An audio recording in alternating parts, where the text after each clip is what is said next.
Voilà, nous allons lire deux psaumes ce soir et nous allons commencer par le psaume 133. Cantique des degrés de David. Voici, ô, qu'il est agréable, qu'il est doux, pour des frères de demeurer ensemble. C'est comme l'huile précieuse qui, répandue sur la tête, descend sur la barbe d'Aaron, qui descend sur le bord de ses vêtements. C'est comme la rosée de l'Hermon qui descend sur les montagnes de Sion, car c'est là que l'Éternel envoie la bénédiction, la vie pour l'éternité. Amen. Il y a 15 cantiques, 15 psaumes qui sont appelés cantiques des degrés. C'est à partir du psaume 120 et jusqu'au psaume 134 inclus, donc 15 psaumes qui sont appelés cantiques des degrés. Celui-ci est le 14e, l'avant-dernier. Une des explications qui est donnée par les exégètes, c'est que chacun de ces psaumes correspondait à une marche. Il y avait 15 marches pour accéder au temple. Et le souverain sacrificateur qui montait, à chaque fois qu'il montait une marche, eh bien, on chantait un des 15 psaumes. Donc celui-ci, nous pourrions dire, est le psaume de la 14e marche. C'est étonnant, j'ai cherché dans la Bible, il n'y a aucune indication sur ces 15 marches. Mais effectivement, toutes les représentations que l'on trouve, toutes les reconstitutions que l'on trouve sur la base des ruines qui ont été trouvées, voilà, des livres non canoniques, mais des livres historiques qui ont pu être trouvés par ailleurs, font que, eh bien, effectivement, il semble acquis qu'il y avait 15 marches. En fait, il y avait même 2 fois 15 marches. 15 marches pour rentrer dans la cour intérieure et dans la cour intérieure, 15 marches pour rentrer dans le temple. Mais bon, ça, c'est pas ce qui est le plus important. Puisque nous avons lu le 14e, j'ai eu envie de lire le 15e aussi, donc le psaume 134, pour comprendre un peu la construction de ces deux psaumes. Le psaume 134 nous dit ceci, Cantique des degrés, voici, bénissez l'Éternel, vous tous, serviteurs de l'Éternel, qui vous tenez dans la maison de l'Éternel pendant les nuits. Élevez vos mains vers le sanctuaire et bénissez l'Éternel. Que l'Éternel te bénisse de Sion, lui qui a fait les cieux et la terre. Ça veut dire que quand on arrivait sur la 15e marche, eh bien, on s'orientait résolument vers l'adoration. L'adoration de tous, une adoration qui va jusque dans la nuit. Une adoration qui proclame la grandeur du Dieu créateur. On ne pouvait pas arriver à cette 15e marche avec un cœur qui soit dans un état différent que celui-ci. C'était un état d'adoration. On ne venait pas dans le temple pour demander quelque chose. On ne venait pas se plaindre, mais on venait purifier pour célébrer le Seigneur, pour célébrer le nom de l'Éternel. Je me pose parfois la question de notre louange et je me le pose pour moi en premier. Parfois, nous avons tendance à dire Seigneur, je te loue parce que tu as fait ceci, parce que tu as fait cela. Cela sous-entend que si le Seigneur n'avait pas fait ces choses, peut-être nous ne le louerions pas. Heureusement que le Seigneur nous a sauvés non pas à cause de ce que nous avons fait, mais à cause de la grâce qui est en Jésus-Christ. Peut-être avons-nous besoin de rééduquer notre manière de louer. C'est-à-dire qu'effectivement, c'est vrai que nous sommes reconnaissants au Seigneur d'avoir pardonné nos péchés. C'est vrai que nous sommes reconnaissants au Seigneur de nous avoir sauvés. Il est vrai que nous voulons le louer parce qu'il nous bénit chaque jour. Mais peut-être avant cela devons-nous réaliser qui il est, pour le louer pour ce qu'il est. Et là, c'est un travail qui est à faire en amont, c'est-à-dire en méditant la parole de Dieu, réaliser tout à nouveau qui est notre Dieu, ce qu'il est. La parole de Dieu nous dit que Dieu est amour, que Dieu est esprit, que Dieu est lumière. Et c'est vrai que, alors, je ne veux pas téléguider des louanges formatées selon l'enseignement de Didier Rivalin, ça n'aurait aucun intérêt. Mais c'est vrai que j'entends rarement dans une louange, Seigneur, je te loue parce que tu es amour, parce que tu es lumière, parce que tu es esprit. Pourtant, c'est ce qu'il est. C'est ce qu'il est. Et nous sommes appelés à l'aimer et à le célébrer comme il est et pour ce qu'il est.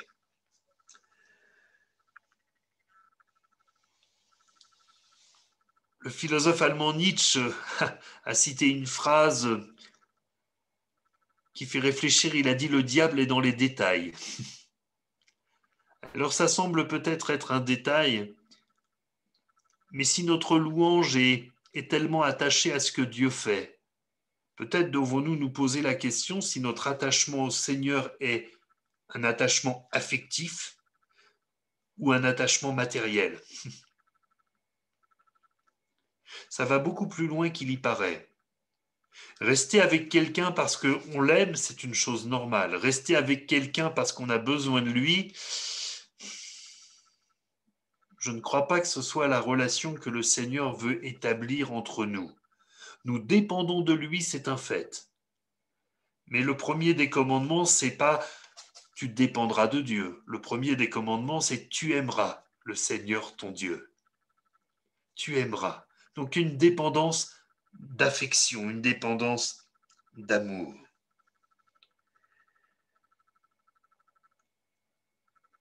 Voici, ô qu'il est agréable, qu'il est doux pour des frères de demeurer ensemble. Maintenant que je sais quel est l'objectif avec le psaume 134, c'est d'apporter cette louange, maintenant je peux me poser les questions de l'objectif du psaume 133. Avant de rentrer dans l'adoration, la volonté de Dieu, c'est que je profite pleinement, et profiter dans le sens noble du terme, c'est que je jouisse pleinement de la communion fraternelle. Alors bien sûr, dans le temple, seuls les hommes rentraient, et c'est pour ça que le texte ne parle que de la communion des hommes, mais aujourd'hui, nous rentrons tous dans la présence de Dieu, dans le Saint des Saints. Donc cela concerne aussi bien les femmes que les hommes aujourd'hui. Il y a une joie paisible de se retrouver, pas une joie extravagante, une joie paisible. Une douceur des sentiments réciproques. À chacune de ces descriptions, nous pouvons nous poser la question, est-ce que c'est comme ça que je vis la communion fraternelle? Une onction particulière de l'Esprit Saint et un rafraîchissement de l'âme. Ce sont toutes les notions qui sont dans ce psaume 133. Une joie paisible, une douceur des sentiments réciproques, une onction particulière de l'esprit et un rafraîchissement de l'âme. C'est encore le sens de cette affirmation de Jésus, car là où deux ou trois sont assemblés, je suis au milieu d'eux. Les manifestations de l'esprit s'exercent-elles aussi dans le cadre de la communion fraternelle? Nous avons voulu réduire ces choses. Parfois, il a été enseigné que les manifestations de l'Esprit Saint étaient limitées à la communion fraternelle dans le bâtiment où l'Église se rassemblait. Mais en réalité, les dons spirituels s'expriment dans le cadre de la communion fraternelle. Que ce soit parce qu'il y a une réunion de maison et si c'est dans le canapé du frère un tel ou de la sœur une telle, ça n'a pas moins de valeur que si c'est dit dans l'église. Ça n'a pas moins de valeur quand c'est dit dans une église de 20 membres et dans une église de 200 ou de 2000. C'est l'esprit qui parle, parce qu'il y a la communion fraternelle. 1 Corinthiens 14, 12 nous dit ceci: de même vous, puisque vous aspirez aux dons spirituels, que ce soit pour l'édification de l'Église que vous cherchiez à en posséder abondamment. Or, l'Église, vous le savez, mes frères et sœurs, ça n'est pas le bâtiment, c'est le rassemblement des membres du corps de Christ. Il y a un texte très particulier qui s'adresse à ceux qui peut-être ne goûtent pas cette communion fraternelle, préfèrent même la fuir parfois. C'est Proverbe 18.1 qui nous dit: celui qui se tient à l'écart cherche ce qui lui plaît. Il s'irrite contre tout ce qui est sage. Vous voyez le contraste entre celui qui s'irrite de tout et ceux qui trouvent doux et agréable d'être ensemble dans la présence de Dieu. Moi, je crois que notre âme va mieux quand elle ne s'irrite pas. Je pense que notre âme va mieux quand nous sommes au bénéfice de l'amour que nous nous portons réciproquement les uns aux autres. Dans la première épître de Jean, au chapitre 1er, au verset 3, Jean dit ceci: ce que nous avons vu et entendu, nous vous l'annonçons à vous aussi, afin que vous aussi vous soyez en communion avec nous. Or, notre communion est avec le Père et avec son Fils, Jésus-Christ.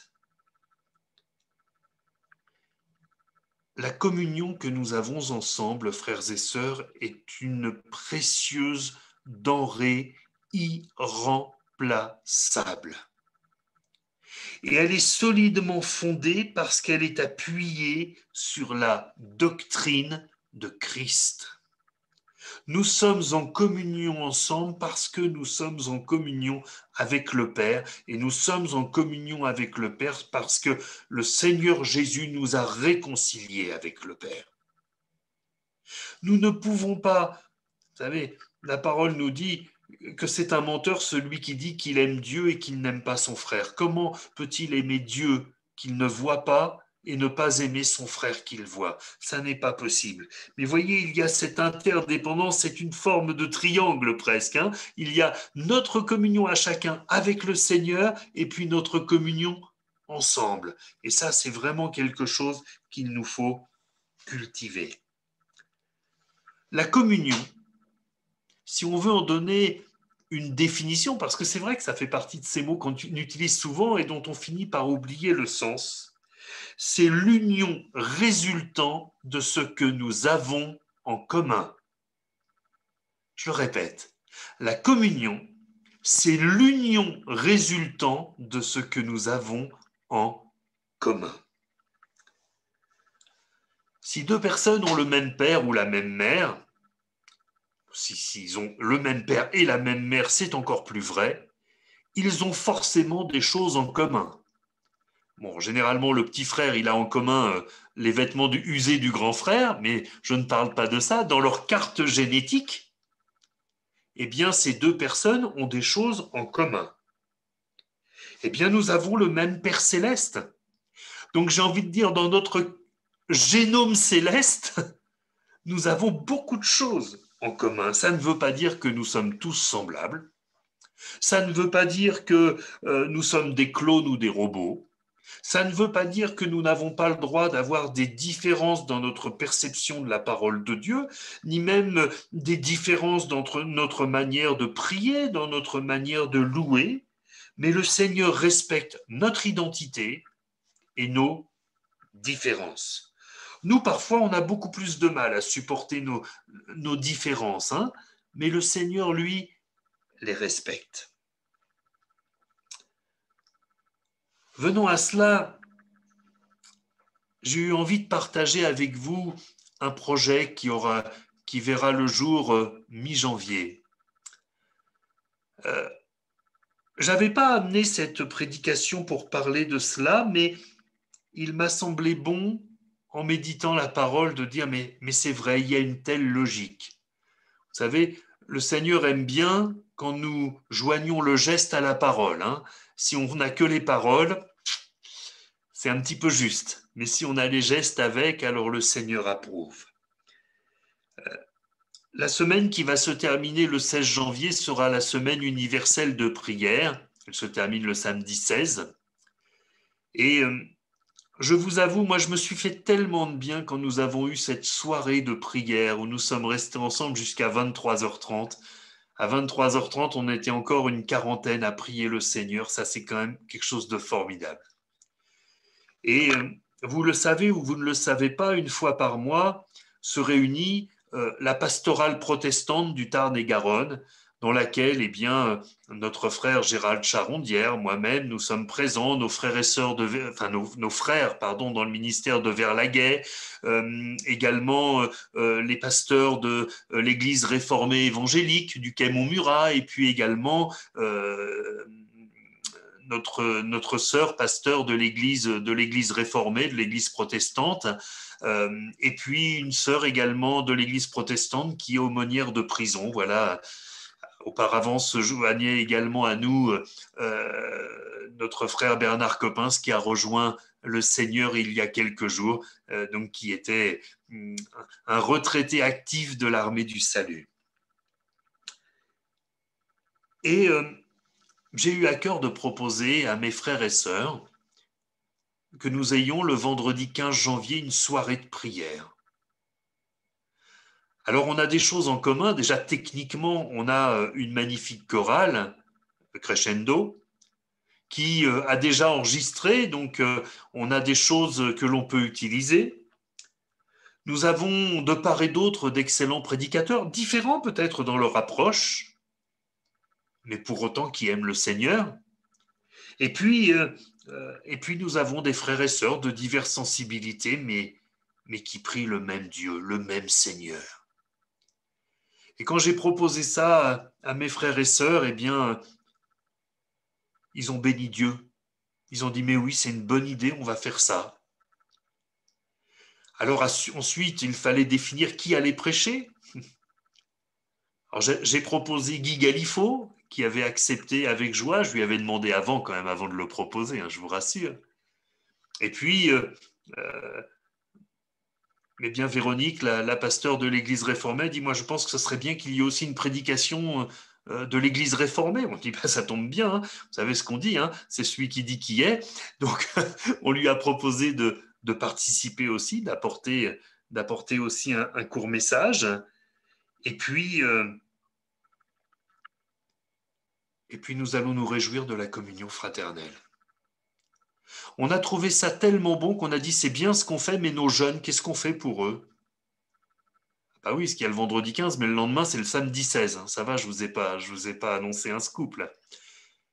Et ils ont dit, bah oui, ça serait bien qu'on fasse quelque chose. Je dis, moi, j'ai bien Samuel Bonour qui s'occupe bien des jeunes chez nous, qui pourrait peut-être organiser une soirée de témoignages et de prières pour les jeunes de toutes les églises du monde du Tarn-et-Garonne. Ah oui, ça serait génial. Tout le monde a validé Samuel Bonour. Allez, hop, c'est parti. Mais moi, je bénis Dieu. Alors bien sûr que nous avons nos différences et peut-être parmi les nôtres, certains vont être un peu surpris qu'une femme prêche.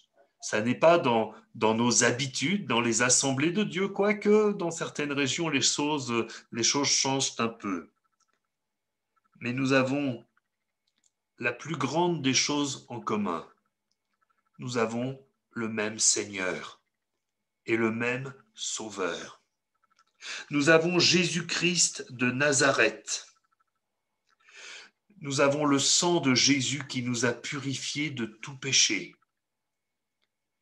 Nous avons la promesse de la vie éternelle. Vous savez, pendant très longtemps, nous avons été orgueilleux. Nous avons été injustes. On entendait parfois cette phrase qui me fait froid dans le dos.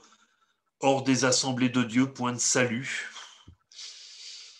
La Bible dit, ne dites pas qui montera au ciel, c'est en faire descendre Christ. Ça n'est pas à nous de juger qui sera sauvé ou pas.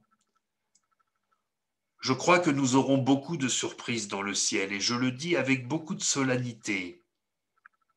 Nous serons surpris de rencontrer des gens dont nous nous sommes dit quand ils sont partis, eh ben celui-là, on ne le reverra pas parce que vraiment, toute sa vie, ça a été du grand n'importe quoi. Et puis peut-être que les derniers instants, les dernières minutes, cette personne a eu l'occasion de demander pardon à Dieu, comme le brigand sur la croix. Et elle sera là. Je vous ai déjà raconté l'histoire de cette chrétienne qui était une femme d'une méchanceté épouvantable toute sa vie. Et dans les derniers jours de sa vie, atteinte d'Alzheimer, elle ne communiquait plus. Et puis à un moment, je l'ai visitée. Et là, il y a eu quelques instants où d'un seul coup, elle s'est remise à parler et m'a dit, vous savez, toute ma vie, j'étais une chrétienne, mais j'étais pas quelqu'un de bien. Je dis, vous regrettez? Elle me dit, oui, je regrette.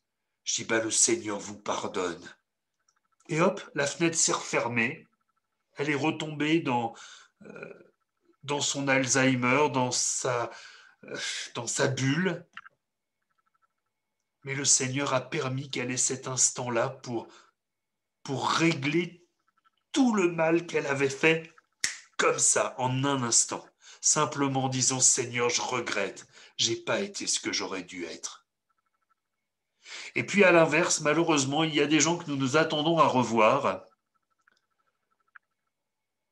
et à qui, à l'entrée du ciel, le Seigneur aura dit, mais je ne vous ai jamais connu. Je vous ai jamais connu. Cela n'engage que moi, mais cela doit nous faire réfléchir quand même.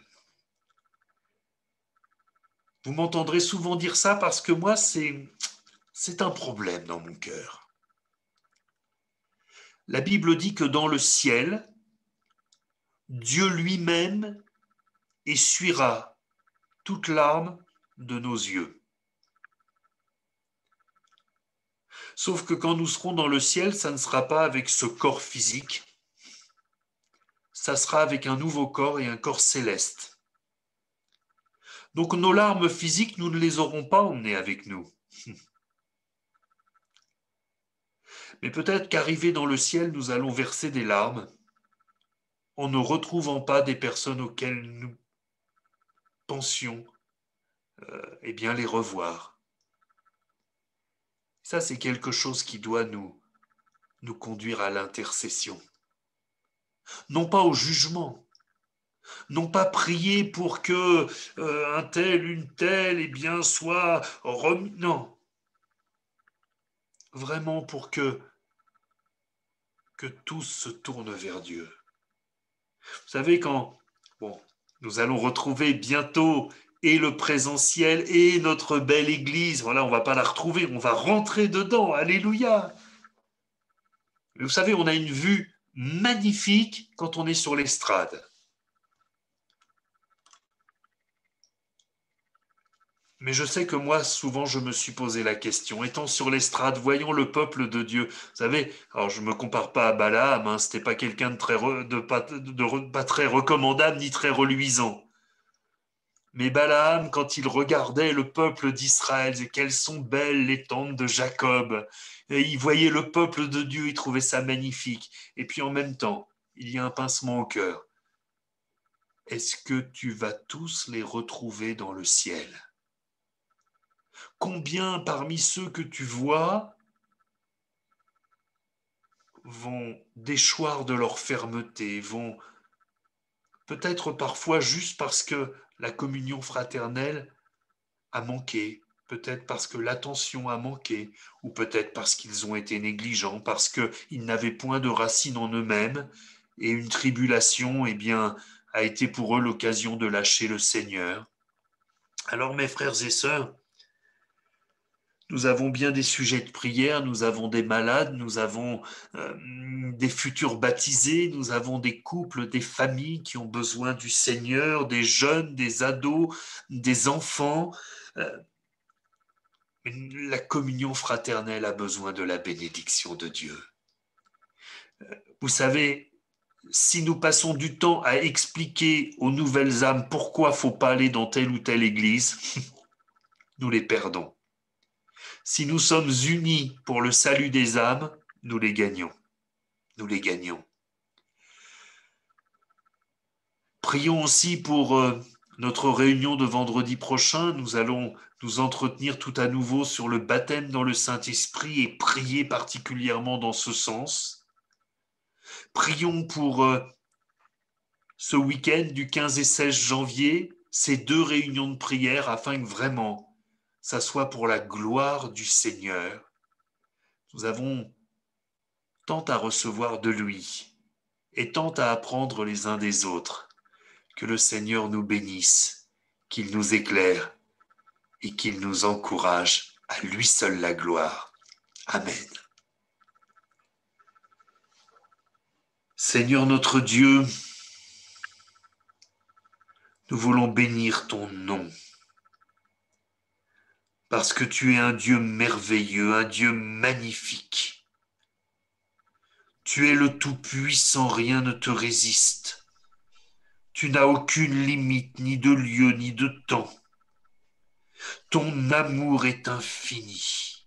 À toi seul la louange et la gloire. Seigneur, merci de ce que tu as voulu, Seigneur, cette communion fraternelle.